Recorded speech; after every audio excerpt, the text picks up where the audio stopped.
It's a Good Life by Jerome Bixby, Part 2. In the kitchen, Aunt Amy was unpacking the groceries. She put the mason-jarred goods on the shelves, and the meat and milk in the icebox, and the beet sugar and coarse flour in big cans under the sink. She put the cardboard box in the corner, by the door, for Mr. Soames to pick up next time he came. It was stained and battered and torn and worn fuzzy, but it was one of the few left in Peaksville. In faded red letters it said Campbell's Soup. The last cans of soup, or of anything else, had been eaten long ago, except for a small communal hoard, which the villagers dipped into for special occasions. But the box lingered on, like a coffin, and when it and the other boxes were gone, the man would have to make some out of wood. Aunt Amy went out in the back, where Anthony's mom and Amy's sister sat in the shade of the house shelling peas. The peas, every time Mom ran a finger along a pod, went lollop, lollop, lollop into the pan on her lap. William brought the groceries, Aunt Amy said. She sat down wearily in the straight-backed chair beside Mom and began fanning herself again. She wasn't really old, but ever since Anthony had snapped at her with his mind, something had seemed to be wrong with her body as well as her mind, and she was tired all the time. "Oh, good," said Mom. Lollop went the fat peas into the pan.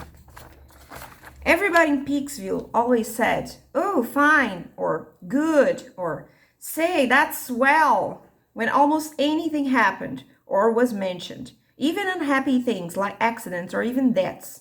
They'd always say good, because if they didn't try to cover up how they really felt, Anthony might overhear with his mind, and then nobody knew what might happen. Like the time Mrs. Kent's husband, Sam, had come walking back from the graveyard because Anthony liked Mrs. Kent and had heard her mourning. Lollop. "Tonight's television night," said Aunt Amy. "I'm glad.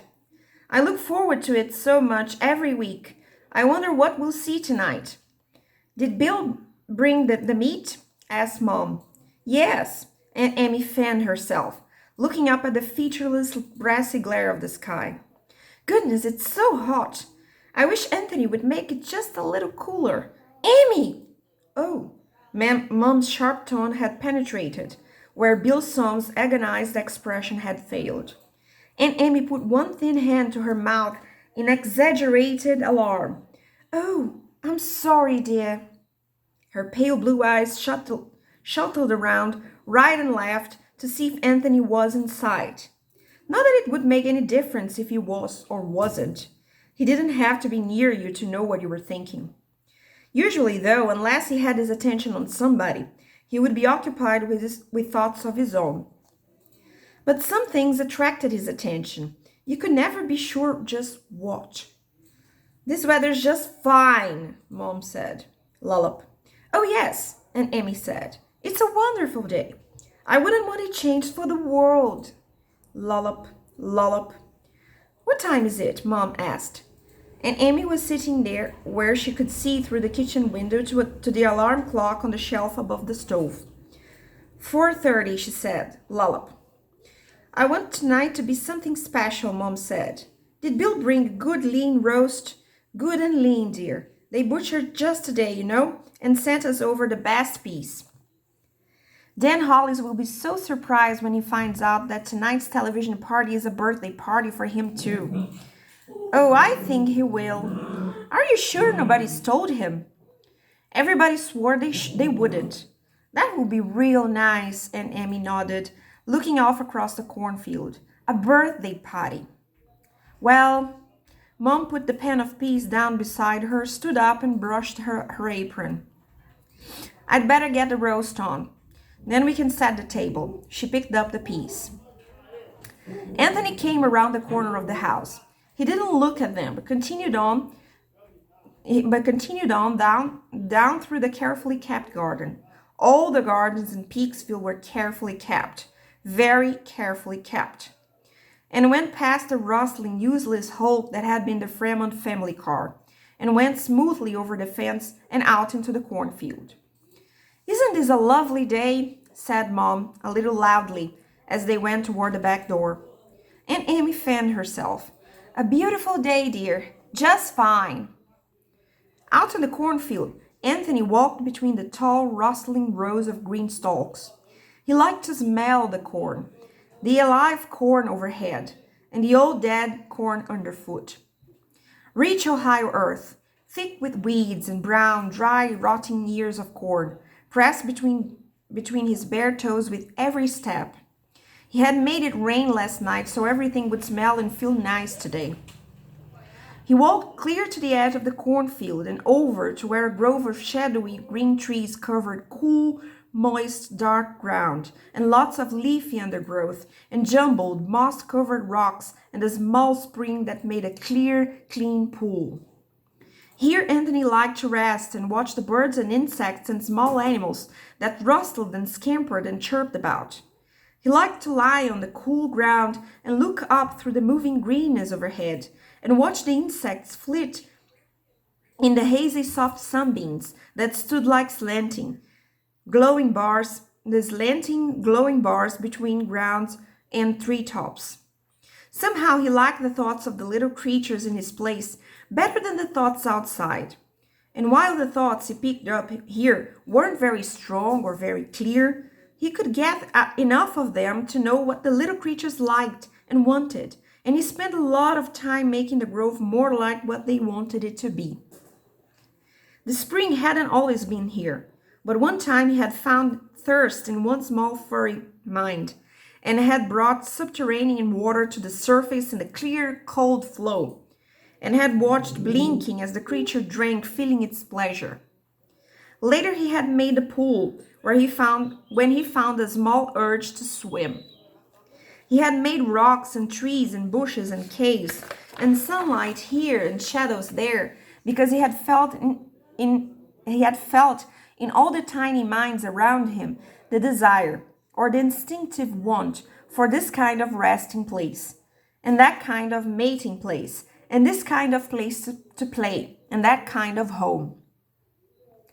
And somehow the creatures from all the fields and pastures around the grove had seemed to know that this was a good place, for there were always more of them coming in.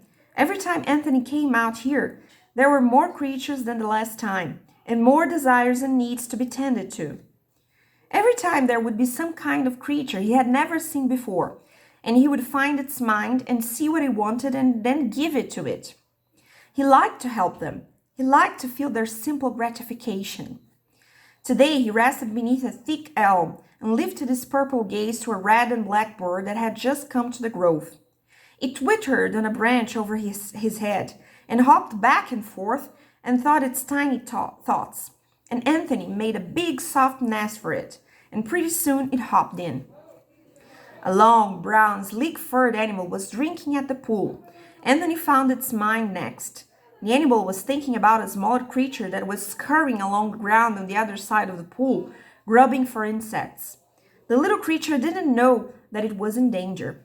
The long brown animal finished drinking and tensed its legs to leap, and Anthony thought it into a grave in the cornfield.